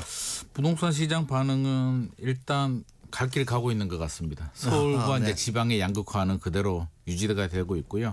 전체적인 통계는 0%, 한국부동산원 주간 매매 가격 지수 변동률을 보게 되면 전국의 평균은 0%니까 중간을 딱 차지하고 있는데 그 위쪽은 서울 수도권 지역들이 차지하고 있고요. 아래쪽은 지방이 차지하고 있습니다. 서울에서도 한강벨트라고 하죠. 강남 3구, 용산구, 마포, 성동, 강동, 동작, 광진구 이런 지역들이 굉장한 강세를 보여주는데 토지거래구역을 3월 24일에 확대 재지정하고 한 달 정도는 좀 주춤하는 상승률이 좀 둔화되다가 최근 한 달간은 상승률이 다시 커지고 있고요. 오늘 오후 2시에 이제 또 주간 통계가 나오긴 하는데 새 정부 출범하고도 이 흐름 자체는 크게 바뀌지는 않은 것 같습니다. 현장 분위기는 새 정부가 출범해도 크게 아랑곳하지 않는 분위기가 감지되고 있습니다. 네, 지금 서울 지방 그 양극화 얘기를 하셨는데 서울 아파트 값은 좀 오름세다 그런 기사가 좀 많이 있었어요. 네네. 실제로도 그렇습니다. 물론 서울이라고 이제 서울 전체가 그렇지는 않고요. 네. 제가 앞서서 말씀드렸듯이 한강벨트 쪽은 한강, 이런 네. 표현이 적절한지는 모르겠습니다만 현장에 가서 이제 모니터링을 해보고 임장을 해보게 되면 약간 무정부 상태 같은 느낌이 듭니다. 네. 그래서 예전에는 집값을 올리게 되면 5천만 원씩 이렇게 집주인들이 올렸는데 최근에는 2억 3억씩 올립니다. 강남 지역들은. 그래서 이게 과연 옳은 일일까? 이게 정상인가 비정상인가 판단이 안 될 정도로 지금 굉장한 상승을 보여주고 있고요. 많은 수요자들이 불안해합니다. 지금 아니면 못 사는 거 아니야라는 불안감을 호소하고 있는데 아직 국토부 장관 인선도 되지 않았고요. 정부에서는 세금 규제는 자제하겠다. 공급으로 풀겠다라고 하는데 시장에서는 공급은 시간이 오래 걸리지 않아? 그러면 지금 한강벨트 집값을 어떻게 정부가 안정을 시키고 내가 기다리면 될까? 기다려도 올라갈 것 같은데 어떻게 해야 하지? 이걸 굉장히 좀 불안해하는 상황입니다. 네, 강남 3구 또 용산구 이쪽에서 이제 거래량도 많고 가격도 많이 올랐다고 하죠. 네네. 그러면서 그 주변 지역으로도 좀 이게 좀 파급된다 그런 양상이라고 하는데 어떤 이유일까요? 지금 일단 천장이 높아졌고요. 이제 강남이 무서운 게 사실 우리가 강남 집값이 30억 거래가 됐다, 50억 거래가 됐다, 100억 거래가 됐다. 사실 우리가 일반적으로 살 수 없는 지역, 공감할 수 없는 지역. 그냥 그렇구나. 유명 연예인이 빌딩을 샀다. 이 정도 느낌밖에 안 오는데 우리가 제일 불안한 건 일반적인 서민들이 불안해한 건 우리 동네가 우리 옆 동네 집값이 예를 들어서 5억 원인데 5억 5천이 됐다. 10억인데 10억 5천이 됐다. 이게 가장 불안하고 걱정되는 부분이거든요. 그래서 확산 여부가 지금 가장 포인트인데 일단 현장 분위기를 보게 되면 크게 예전처럼 풍선 효과가 막 생기지는 않습니다만 지금 약간씩 노원구 같은 경우도 이제 대표적으로 서울 외곽 지역이고 네. 바로 밑에가 노원구거든요. 노원구 상계동 집값이 올라가면 확산됐다. 노원구 집값이 안정되면 아직까지 네. 서민 지역으로 확산되지 않았다라는 게 이제 바로미터고 노원구가 뚫리면 이제 수도권 외곽 지역으로도 이제 뚫리고 인천으로도 이제 확산된다라는 의미입니다. 노원구 전체는 그렇지는 않은데 최근에 역세권 주변 랜드마크 단지들 위주로 조금씩 거래는 되고 있다고 하니까 약간 상승률도 조금씩 올라가고 있고요. 상승 거래가 늘어난다는 점은 좀 우려스러운 점이 있습니다. 저는 이게 심리인 것 같습니다. 그냥 지금 심리 자체가 굉장히 불안해하고 있고 일각에서는 그런 얘기도 하잖아요. 민주당이 집권하면 집값 올라간다라는. 예, 시기적으로 좀 그렇죠. 이게 네. 공교롭게도 문재인 정부 때 집값이 폭등했고요. 더 거슬러 올라가면 노무현 정부 때 집값이 폭등했고 이명박, 박근혜 정부 때는 또 집값이 내려가거나 안정이 되다 보니까 이제 이런 공식이 좀 만들어졌는데 사실 뭐 논리적으로는 맞지는 않습니다. 역설적으로 보면 집값이 올라가니까 규제를 한 거고요. 그러니까 규제를 해서 집값이 올라갔다기보다는 집값이 올라가니까 규제를 했는데 규제를 하니까 또 더 부작용이 생겨서 이제 확산이 된 그런 영향이 있습니다. 그래서 좀 반면교사할 부분은 있는 것 같고요. 이재명 정부에서는 뭐 세금 규제는 하지 않겠다라고 지금 얘기를 하고 있는데 그게 아무래도 문재인 정부 시절에 또 그렇게 많이 올라간 부작용들에 대해서 한 번 더 고민을 하는 이유가 아닌가 싶고 뭐 국토부 장관 인선이 되고 하면 구체적으로 정책 기조가 좀 나오지 않을까 생각을 하고 있습니다. 하여튼 결과적으로 그렇게 좀 해석을 할 수 있다는 요지로 받아들여지고요. 토지거래 허가구역 이거 좀 뭐 다시 뭐 좀 지정을 할 가능성 이 대목은 어떻습니까? 이미 강남 3구 용산구는 지정이 돼 있고요. 전체 구 추가로. 아파트가 다 지정이 되어 있고 지금 문제가 되는 게 이제 주변 제가 앞서서 이제 한강벨트라고 했는데 예전에 이제 마용성이라고 불렀는데요. 이제 용산은 강남 쪽에 붙었고요. 마포, 성동, 강동, 동작 광진구 정도까지는 저는 토지거래가 구역이 지정될 가능성이 상당히 높다고 생각합니다. 시기의 문제인데요. 일단 7월에 스트레스 DSR 3단계가 이제 시행될 예정이기 때문에 아마 그 반응을 좀 볼 것 같습니다. 대출 규제 시행되면 지금이 이제 거래량이 많은 이유는 미리 당겨서 7월에 대출 한도가 줄어드니까 미리 사자라고 해서 6월, 5월, 6월 거래량이 굉장히 폭발적으로 늘어나고 있거든요. 그런데 7월 되면 달라질 수 있으니까 정부가 일단 7월 반응을 좀 볼 것 같고요. 그럼에도 불구하고 확산된다. 강남 집값에서 외곽 지역으로 확산된다라고 하면 나올 수 있는 카드가 결국에는 조정 대상 지역, 규제 지역 지정과 토지거래 허가구역 지정인데 추가 지정. 서울 전체가 지정되기는 어려울 것 같고요. 앞서서 말한 것처럼 마포, 성동, 강동, 동작 정도는 지정될 가능성이 저는 높다라고 생각합니다. 그래서 다음 달부터 이제 시행 예정인 그 3단계 스트레스 DSR 지금 말씀하셨는데 그래서 지금 말씀하신 그런 이유 때문에 혹시 그 시행 유예에 대한 그런 좀 뭐 목소리도 좀 나오고 있지 않나요?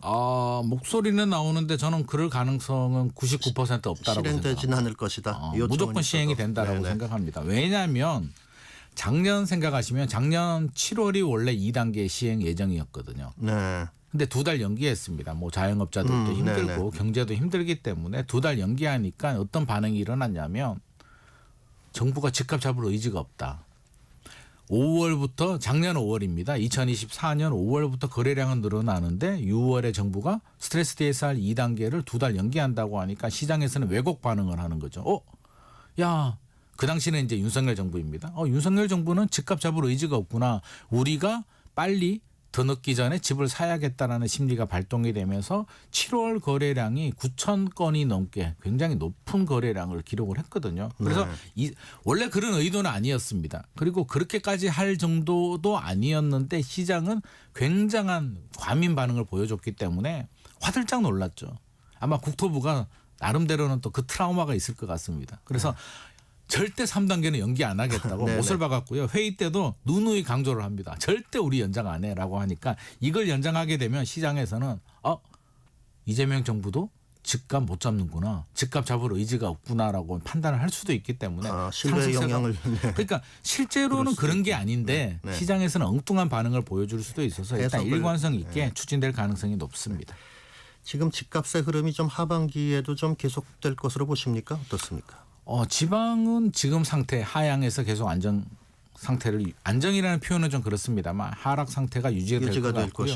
이제 문제는 서울이잖아요. 이게 풍선 효과로 확산이 되느냐 기로에 서 있는데 저는 앞서서 잠깐 말씀드렸듯이 7월에 시행되는 스트레스 DSR 3단계 결과가 굉장히 중요하다.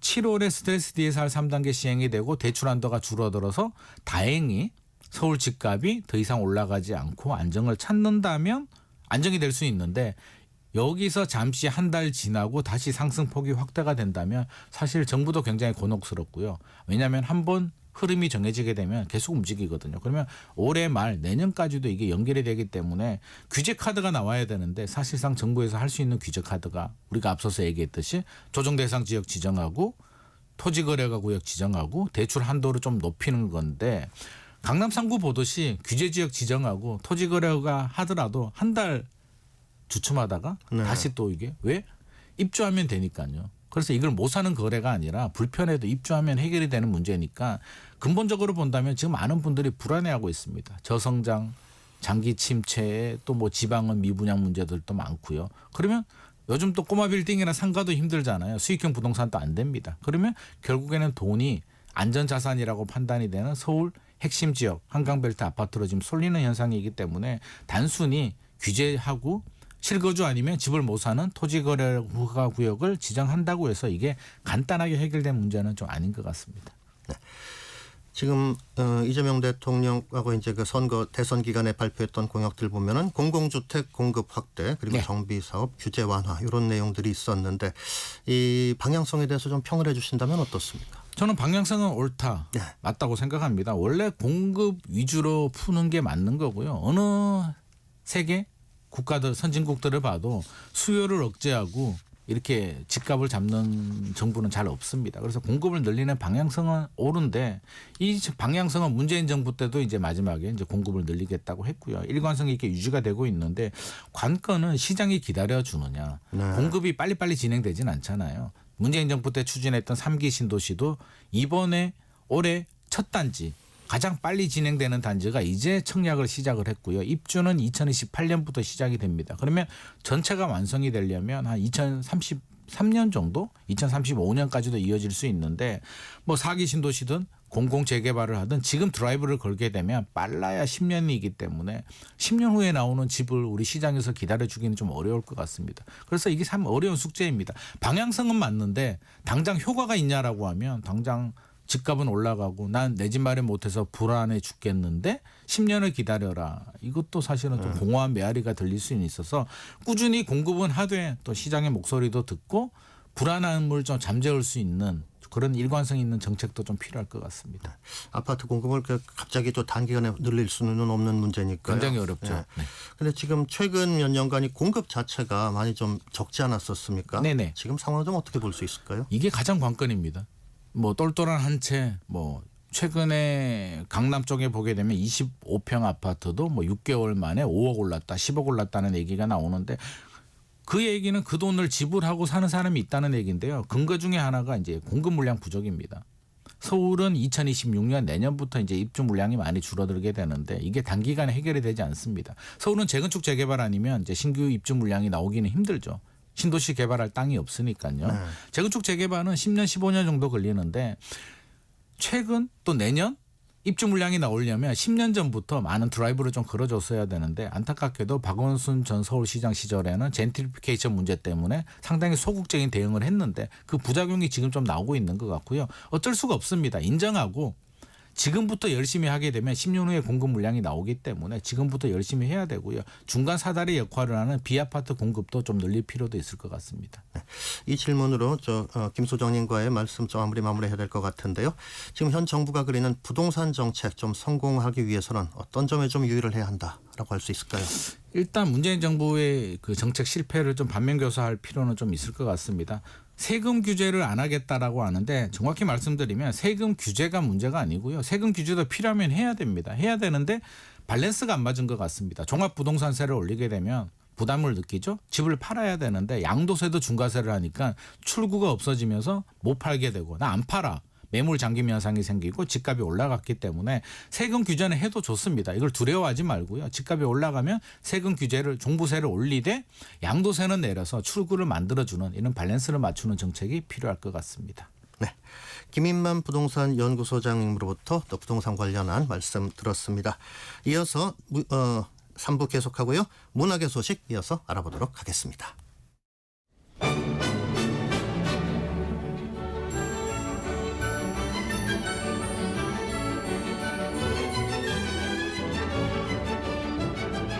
KBS 1라디오 정통 시사 프로그램 정격 시사. 정치자의 눈으로 질문하겠습니다. 공정의 가치를 추구합니다. 꼭 필요한 정보를 담겠습니다. 월요일부터 금요일까지 아침 7시 20분에 찾아옵니다.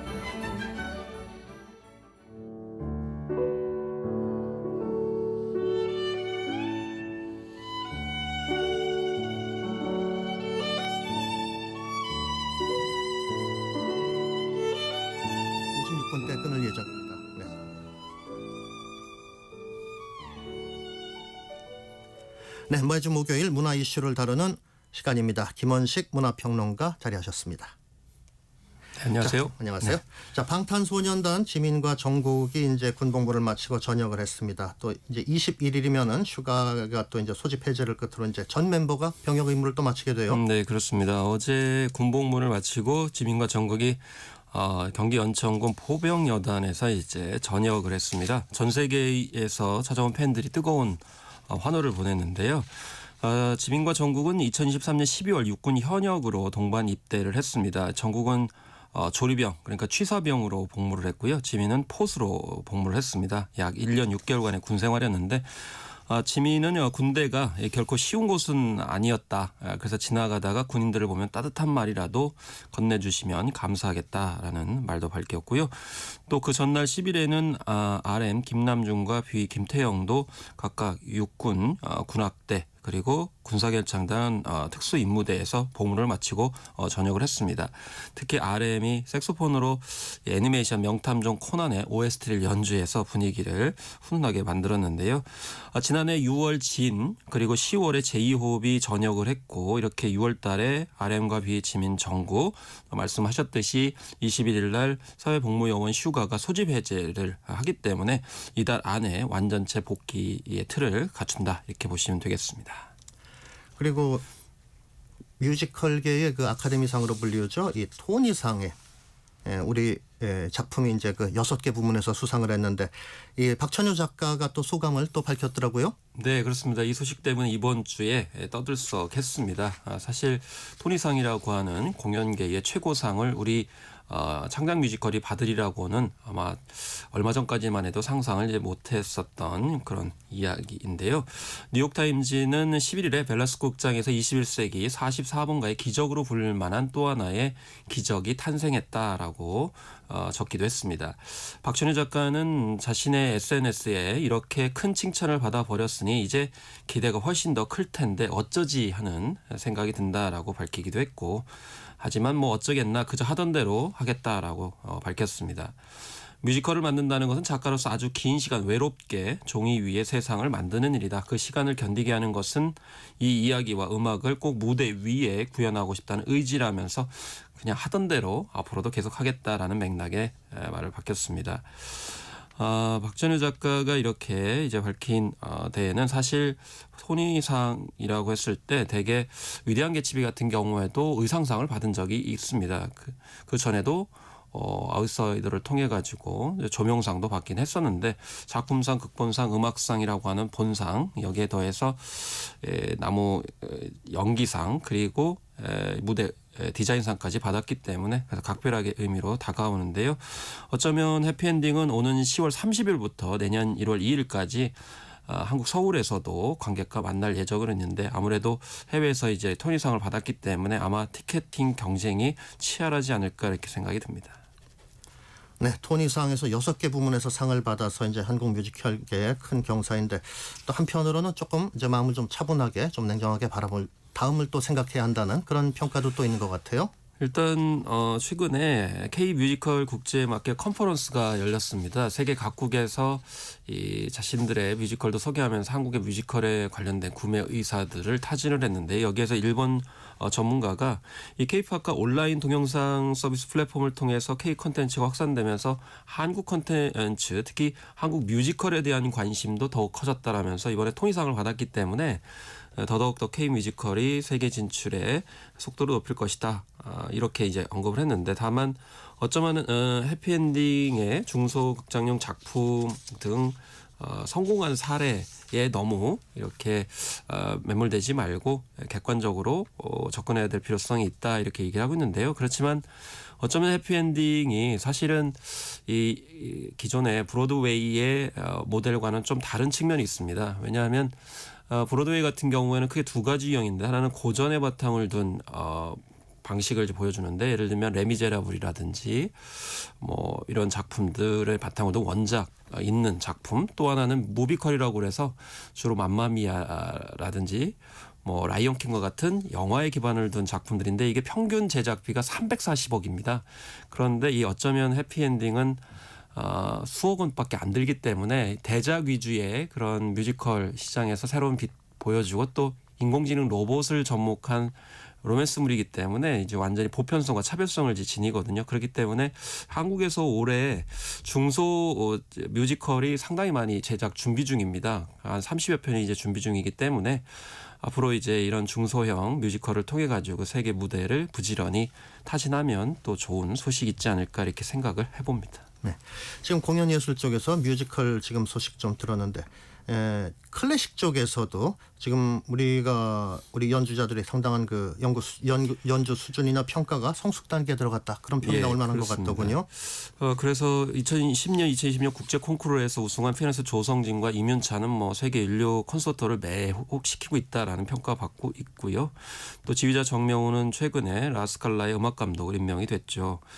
그리고 곳곳에서 우리 이제 아티스트들의 활약을 볼 수 있는데 베를린 필하모닉에는 베이올리니스트 박경민이 6년째 정식 단원으로 활동하고 있고요. 필하모니에도 첫 한국계 바이올리니스트 조혜나가 9월 정식 단원이 됩니다. 베를린의 슈타츠 카펠레 오케스트라에서는 바이올리니스트 이지윤이 450년 역사상 첫 동양인 악장으로 활동 중이고 프랑스 파리의 명문 악단이죠. 라디오 프랑스 필하모닉의 악장 동안 우리 박지윤 씨입니다. 또 지난달 진은숙 씨가 새로운 오페라 달의 어두운 면을 초연한 독일 함부르크 필하모닉 오케스트라에는 한국 단원이 8명이나 활동 중인 그런 상황이어서 미국의 LA 필하모닉 오케스트라가 최근에 한국 클래식의 이런 수준에 주목을 해가지고 서울을 주제로 LA의 월트 디즈니홀에서 페스티벌을 열기도 했고 작곡가 진은숙 씨가 한국의 젊은 작곡가, 지휘자, 음악가들을 8일 동안 무대에 소개를 하는 그런 자리도 있었습니다. LA타임즈는 관련 기사를 통해 가지고 한국의 젊은 작가들에서 리뷰를 했는데요. 빛나는 시적 지휘자 최수열, 매혹적인 집중력의 플루스트 김유빈과 같은 리뷰를 전할 정도입니다. 어쨌든 한국의 클래식 음악계 전 세계적으로 활동을 하고 있는 상황이기 때문에 대중음악뿐만이 아니고 클래식 음악도 이렇게 완숙 단계에 접어들었다는 것이죠. 네, 이렇게 세계적으로 이름을 알리고 있는 또 이미 정평이 높은 그런 연주자들, 음악인들이 또 국내 클래식 팬들을 또 만날 그럴 기회도 또 있죠? 네, 그렇습니다. 그래서 이 지휘자 정명훈 씨는 KBS 교향악단의 정기 연주회 무대에 오늘 오릅니다. 피아니스트 선우회관이 협연을 하고요. 또 피아니스트 이윤찬은 세계 지휘계의 슈퍼스타죠. 클라우스 메켈라와 호흡을 어제 마쳤습니다. 그리고 13일 LG아트센터, 14일 롯데콘서트홀에서 같이 또 협연을 하고요. 또 이윤찬은 그의 스승인 손민수와 함께 다음 달 공연도 앞두고 있습니다. 7월 14일 롯데콘서트홀, 15일 예술의 전당에서 열리는 관련 공연이 있는데 사제지간에 두 피아니스트의 감성적인 무대가 기대가 되고요. 8월에 스위스 바이에른 페스티벌에서 같은 프로그램을 또 이제 진행을 한다고 합니다. 또 조성진은 올해 탄생 150주년을 맞은 프랑스 작곡가 모리스 라벨 프로그램을 중심으로 리사이트를 하게 되는데요. 10일 아트센터 인천, 14일 예술의 전당, 15일 성남 아트센터, 20일 대구 콘서트 하우스 공연을 하고 20일에는 부산으로 가서 부산 콘서트홀 기념 페스티벌에도 참여한다고 합니다. 그리고 22일에 정명훈 지휘자와 같이 또 호흡을 맞춘다고 하니까 어쨌든 클래식 팬들의 성원, 기대에 부응할 수 있는 좋은 그런 공연이 이루어질 것 같습니다. 네, 이런 공연을 좀 직접 보기를 원했던 팬들에게는 좋은 소식인 것 같습니다.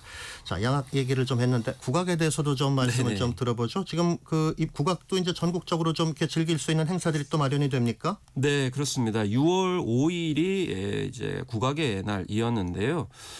지난해 제정된 국악진흥법에 따른 것입니다.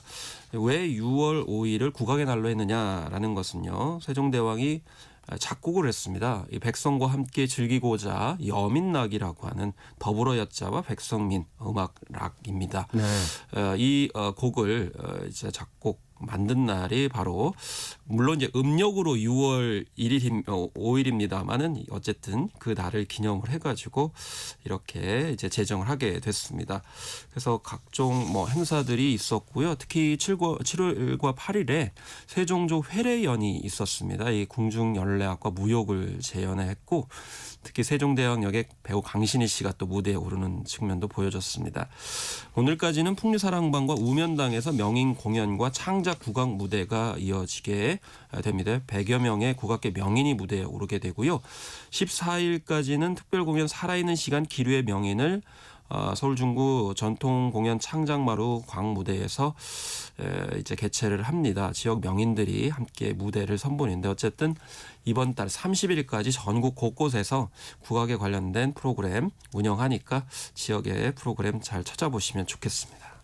네, 이게 뭐 문학의 공연 행사는 아니지만은 그 청와대 관련해서 좀 말씀이 어떤 거죠. 청와대를 찾아가는 그러니까 민간에 개방이 돼 네네. 일반에 개방이 돼 가지고 관람하는 분들이 많은데 최근 또 이제 관람객 수가 또 크게 늘고 네. 있어요. 외국인 분들도 또 많이 간다고 하고요. 그렇습니다. 왜냐하면 지금 이재명 대통령이 이제 청와대 복귀를 이제 예고를 했기 때문에 그래서 청와대를 볼 수 있는 마지막 기회 막차다 이런 표현까지 나오고 있는 그런 상황이고요. 그래서 지금 현재 지난달 청와대 관람수가 42만 7천여 명인데 2024년에서 2024년 합계보다도 더 많은 숫자를 보이고 있고 특히나 외국인들이 관람 열차에 타고 있다 이런 얘기를 많이 합니다. 그래서 이 청와대 관련 문의가 접수돼서 전월 대비 232% 폭증을 했는데 이 중에 중국어가 29%, 영어가 10%, 일본어. 그래서 외국인들이 많이 찾고 있고 실제로 4월과 5월 달에 외국인 관람객 수가 각 6만 600여 명, 6만 4,900여 명 정도 됐는데 개방 초반인 2022년 5월에 1,600명에 그쳤던 것에 비하면은 훨씬 더 늘어나고 있고 그래서 외국인 관람객이 누적 100만 명을 꼭 돌파할 것이다라고 할 만큼 이렇게 외국인들의 관람이 많아지고 있는 그런 상황입니다. 네. 청와대가 또 외국인들을 또 찾는 외국인 입장에서도 사실 궁금하긴 할 것 같습니다. 네. 자, 김원식 문화평론가로부터 문화 소식 들어봤습니다. 네, 자, 감사합니다. 6월 12일 목요일 전격 시사 오늘 순서 여기서 마무리하도록 하겠습니다. 진행의 김혜성이었습니다. 내일 아침 7시 20분에 뵙겠습니다. 여러분 감사합니다.